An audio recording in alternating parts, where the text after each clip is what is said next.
back to my channel, or welcome if this is the first time that you are joining me. Welcome to another random ramble. I've done none for ages and now I've done two in the space of a few days, but I feel like I have stuff I want to talk about and that's good, right? I hope.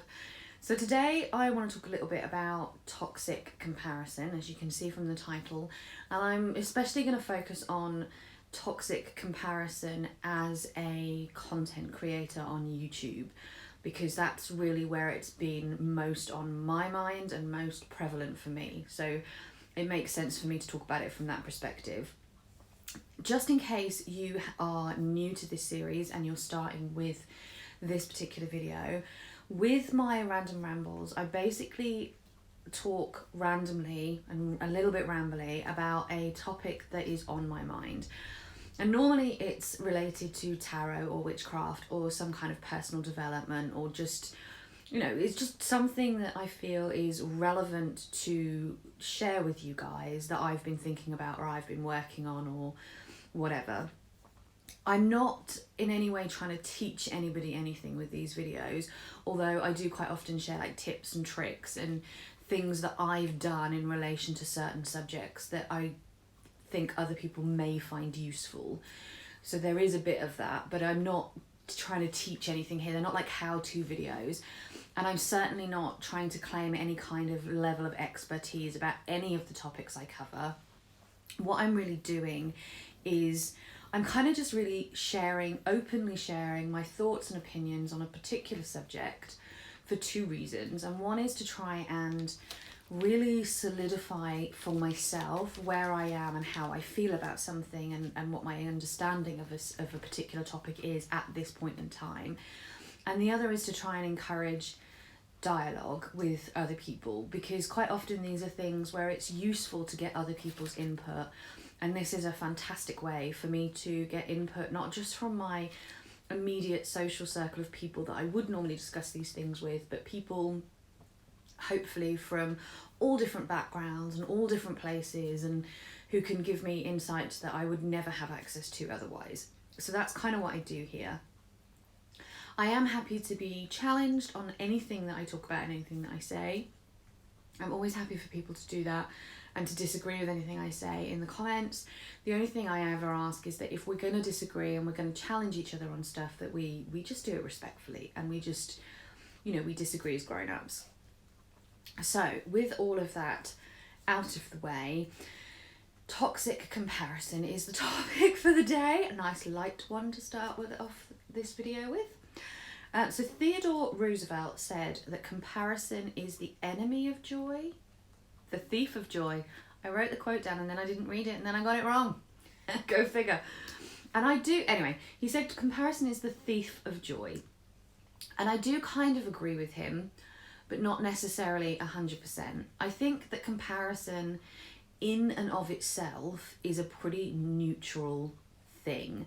I think that it's a pretty natural thing that human beings do. We don't just compare ourselves to other people, we compare people to each other, we compare the dog to the cat, the TV to the table. You know, comparisons is how we make sense of the world around us and how we figure out structures and things. And it's, in and of itself, it's not necessarily a bad thing, but it does become an issue when we start to place value judgments, particularly negative value judgments on it. And by that I mean when we start to compare ourselves to others and find ourselves lesser than. And it does go the other way as well. Comparison is equally as toxic if we compare ourselves to others and find ourselves to be more than those people. I think that is just as toxic, but it's not really what I'm focusing on in terms of this video today. I just wanted to acknowledge that it works both ways. The only time that relationships or interactions with other people are generally healthy, in my opinion, is when we treat people as, we look at people as equals. So we don't look down on people, we don't look up to people, we treat people as equals in some way.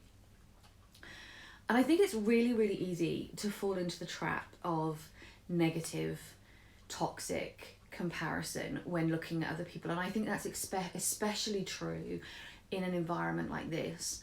YouTube is really, really hard. it's really hard. And within the little niche that we operate in, and I really see myself as operating in two niches, because I make tarot content, but I also make witchy, pagan, kind of spiritual content as well. And I don't necessarily believe that they're the same communities. I think there are people that straddle both communities like I do, but there are also people who are very interested in tarot and have no interest in witchcraft or paganism, and vice versa. So to some extent they are two different communities, but I think within those communities there are so many smart, funny, knowledgeable, compassionate, kind, interesting, open, vulnerable people who are putting out absolutely amazing content every single day. And it can be so easy to kind of get to a point where you feel that you're never going to be as smart or as funny or as knowledgeable as those people, especially as there's only really a limited number of topics that you can talk about before you start talking about things that other people have talked about. I mean, statistically, it's likely that no matter what you put out there, somebody else is going to have covered it in some way.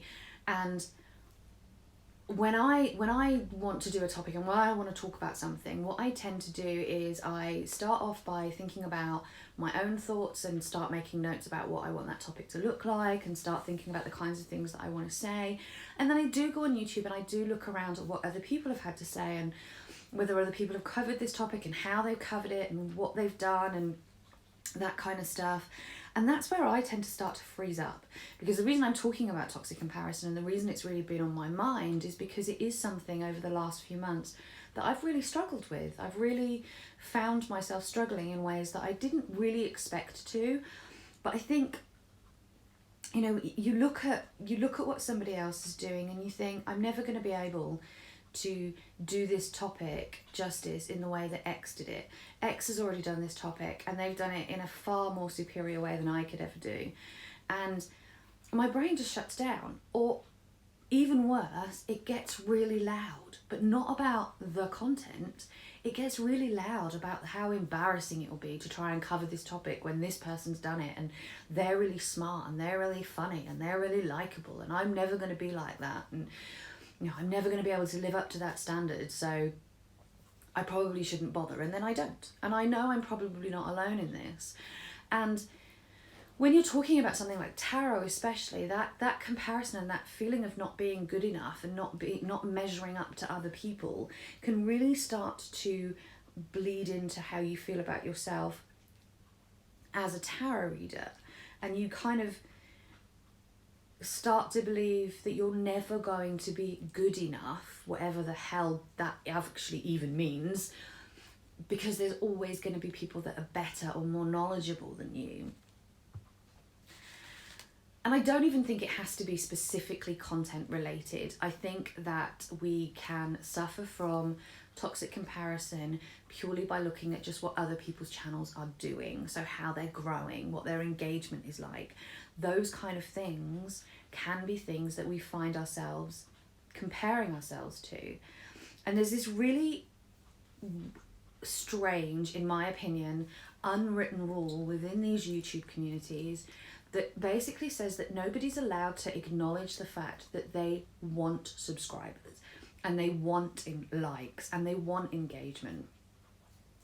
We're all supposed to downplay that or not even mention it, or if it is brought up, you know, be very, very quick to point out that that's not why we're doing it, that's not why we're here. And I think there's a huge difference between wanting to be the PewDiePie of the tarot world and just wanting to be able to have a feeling of success and be able to grow your channel and feel successful about growing your channel in a tangible way.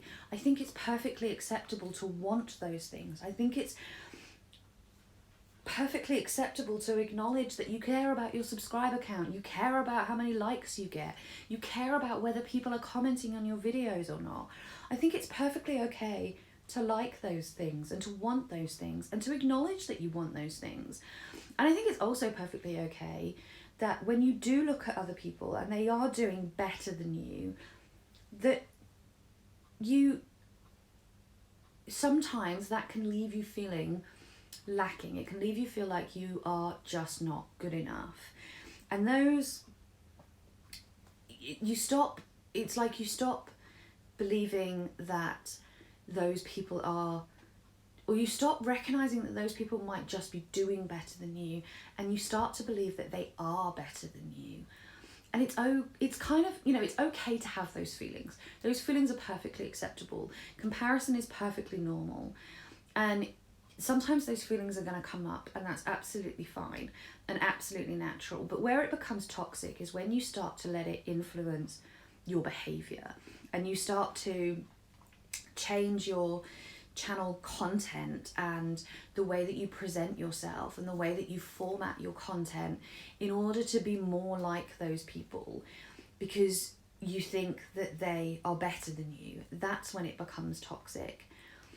And it's really important to remember that these feelings come from a lack of self-worth and a lack of confidence, and beating yourself up over them is counterproductive. It's not helpful. It's not helpful to you.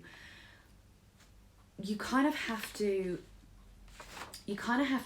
work on your self-worth and your confidence. Ultimately, in order to combat toxic comparison, you have to really do the work on your self-confidence and your self-worth. But I do think that there are things that you can do when you're having those feelings. There are things that you can do that is productive to try and deal with those feelings of toxic comparison in the moment while you're doing the other work around your self-confidence and your self-worth. And basically these are the things that I'm going to share now, are the things that work for me. They might not work for you, but these are the things that I do that I found work for me, that I want to share with you in case you find them useful. And maybe you'll be able to take some of this and maybe you won't. But one of the first things that I like to do, or one of the first things that I have to do, is actually allow myself to acknowledge that I am playing the comparison game and that is what I am doing. And also explore how that comparison game is making me feel. It's actually making me feel. 99% of the time, it's making me feel pretty shitty, honestly. And nobody wants to feel shitty. And once I can acknowledge that that's what I'm doing, and that because I'm doing that, I am allowing myself to feel this way, it then puts me in a position where I feel like I have more control over how I'm feeling, and like I can actually do something about it and I can fix it in some way. And I do that by going through, like, sticking with the kind of YouTube thing, I do that by going through what I've achieved since I started YouTube last year, and where I am now compared to where I was when I started. And I think about all of my successes, and I do that by thinking about them in relation to how I define success. When I started my channel, I spent time really, really digging deep into what success on YouTube would look like for me. And so I look at where I am and I look at what I'm doing, and I think about how my journey so far and where I am compares to my definition of success. And a lot of the time it's not horrendously out of line with my definition for success. And can I just say, side note, if you haven't spent time thinking about how you define success, whether it be on your YouTube channel or in your life in general, I would highly recommend it, because we have constant messages from society about what success should look like and what it should feel like, and that might not be the case for you. So I would really encourage people to dig down and really figure out what success looks like and feels like for them personally. And I also look at the things that I have to be grateful for, and there are always things to be grateful for.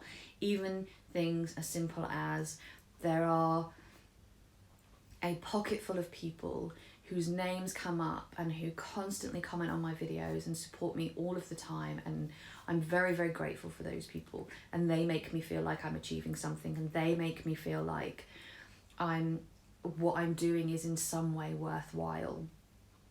So I look at those kind of things.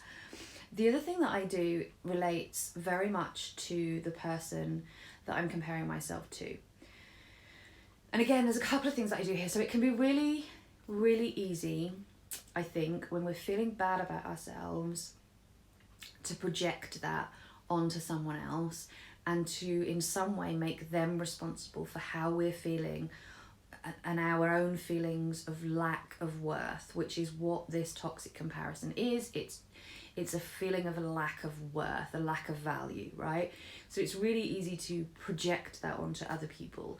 And I have to take that step back and I have to acknowledge again that that is what I'm doing. I'm projecting that onto somebody else, but ultimately it's my stuff. It's my thing, it's my responsibility, and I have to own it, and I have to deal with it, and I have to work on it. And I also really like to flip the script on that as well. So instead of looking at these people and thinking they're better than me, I like to look at how I can learn from and be inspired by them.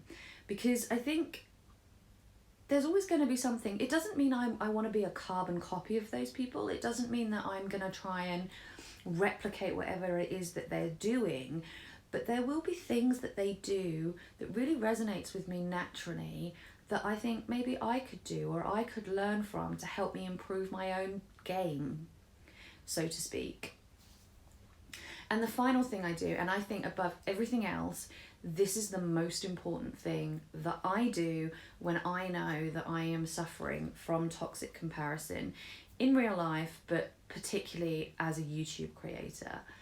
I remind myself that not everything has to be a competition. Not everything has to be a scale where you're somewhere on that scale, and if you're not first, you basically last, kind of thing. Not everything has to be about winning.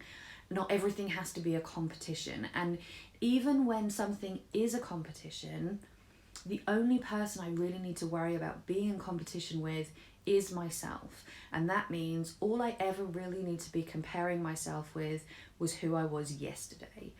Am I improving? Am I getting better? Am I building something that is working for me? Am I creating successes? Am I creating a community? Am I creating relationships with people? Where am I now to where I was yesterday? If I'm better or if I've improved or I've grown from where I was yesterday, then I'm winning. I'm winning. And so I don't need to worry about what anyone else is doing because I'm already winning.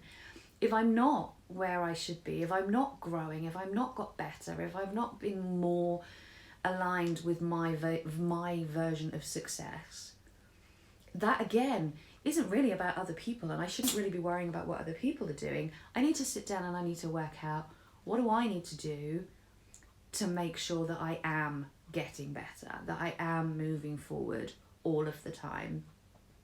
And by really turning the focus back on me, it gives me all of my power back, and it gives me all of my control over the situation back, because I can't control anybody else, but I can control me. I can control what I do, how I behave, how I think, and how I act. I can control those things. So this gives me the opportunity to put that control back in my hands and stop making it about how I'm allowing other people to make me feel. So this is that kind of felt really rambly, but hopefully there were some little nuggets of gold in there somewhere, and hopefully you enjoyed it. I'd love to know though what you do. I mean, toxic comparison maybe isn't a thing that you suffer with. Maybe it is. I don't know. Maybe it's something that you've overcome. But I'd love to hear your stories. I'd love to hear your comments, your tricks and tips for dealing with toxic comparison. I'd love to hear how you find like the YouTube game and stuff in the comments below, because it's just the kind of thing that really interests me. Otherwise, take care everyone, and I will see you shortly for the next one. Lots of love. Bye bye.